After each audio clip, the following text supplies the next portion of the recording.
Top 5 news this week, January 11 to 17. Number 5, si Leandro Leviste pinagmumulta ng Department of Energy ng 24 billion pesos. Pinagbabayad ng DOE ng tumataginting na 24 billion pesos na multa ang kumpanyang Solar Philippines Power Project Holdings Incorporated na pag-aari ni Batangas Representative Leandro Leviste. Huli nating narinig ang pangalan ni Leviste kaugnay ng Cabral Files. Pero wala tong kinalaman dyan. Ito'y tungkol dun sa umunoy pagpalya ng kumpanya na tumupad sa mga commitment na nagresulta sa pagkaantala ng napakaraming energy projects. In other words, ang dami sanang na-generate na kuryente kung naging maayos lang sana yung serbisyo ng kumpanya ni Leviste. At saka bilang solar energy yung pinag-uusapan dito, sayang yung opportunity na maka-source ng clean energy. Ayon sa mga report, kinancel ng DOE ang 163 renewable energy service contracts na dapat sana yung magpo-produce ng halos 18,000 megawatts. Sa projection na yan, mahigit 11,000 megawatts o halos 2/3 ang covered ng mga kontratang hawak ni Leviste. So, mula clean energy wonder kid, single-handedly ba niyang naantala ang pag-usad ng renewable energy dreams ng Marcos administration? Number 4, former Senator Bong Revilla, kinasuhan na kaugnay ng flood control corruption. Nitong Biyernes, kinasuhan na ng Office of the Ombudsman sa Sandigan Bayan si former Senator Bong Revilla ng graft at malversation.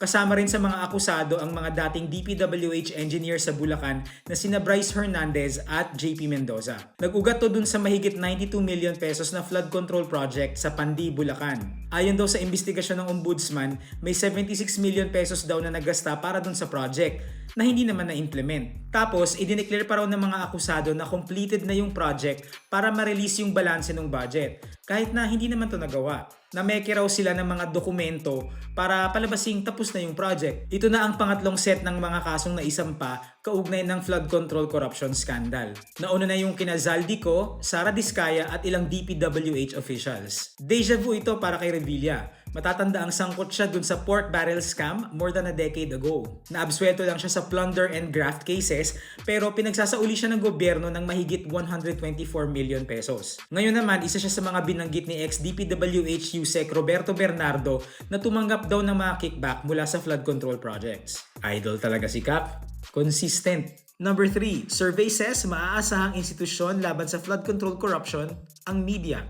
Ayon yan sa isang survey ng Pulse Asia kung saan 54% ng respondents ang nagsabing malaki ang tiwala nila sa mga news outlet na nagre-report ng issue na to. If you've been following Rappler, you'd know na tampok sa mga ulat namin ang pag-i-expose ng corruption at anomalya sa flood control projects. Ang tawag nga namin sa mga elected officials na sangkot dito, politicontractor. Flashback sa panahon ni Rodrigo Duterte kung kailan least trusted ang mga journalist. Andyang tinawag kaming prostitute at saka biased. Nag-publish ang Rappler noon ng series ng mga article na nag-a-analyze ng pagdausdos ng tiwala ng publika sa media. It was because of online disinformation na nagtanim ng mga mapanirang narratives laban sa mga journalists na tulad namin dito sa Rappler. So, it's just nice to see that trust restored.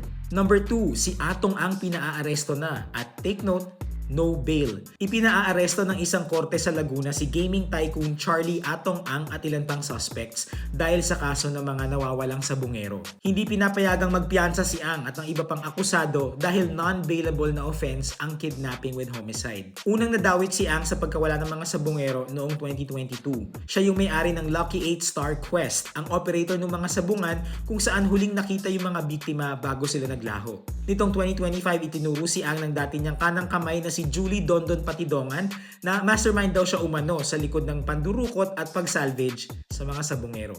Okay, before we go, reminder lang na meron kaming app that you can download for free at doon yung mababasa lahat ng mga updates namin real time.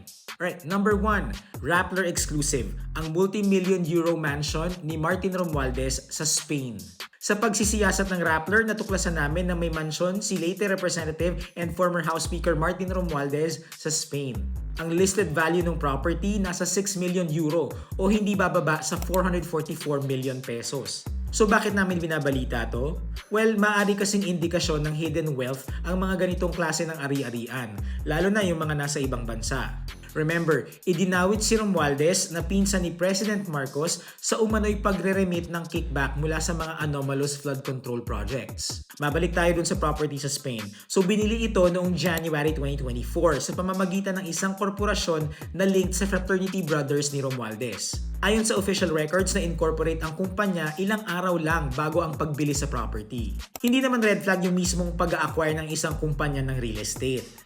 Ang kahina-hinala ay yung pagsiset-up ng kumpanya just days before the purchase. Sabi ng isang legal expert, pwede kasing diskarte ito ng isang politiko para hindi malink sa kanya yung mamahaling ari-arian. Of course, as a standard operating procedure naming mga reporter, nag-reach out ang Rappler kay Romualdez para hingin yung side niya. Pero hindi pa siya sumasagot sa amin. Alright, that's it for this week. Sana ay naging masagana ang New Year ninyo. See you again next week.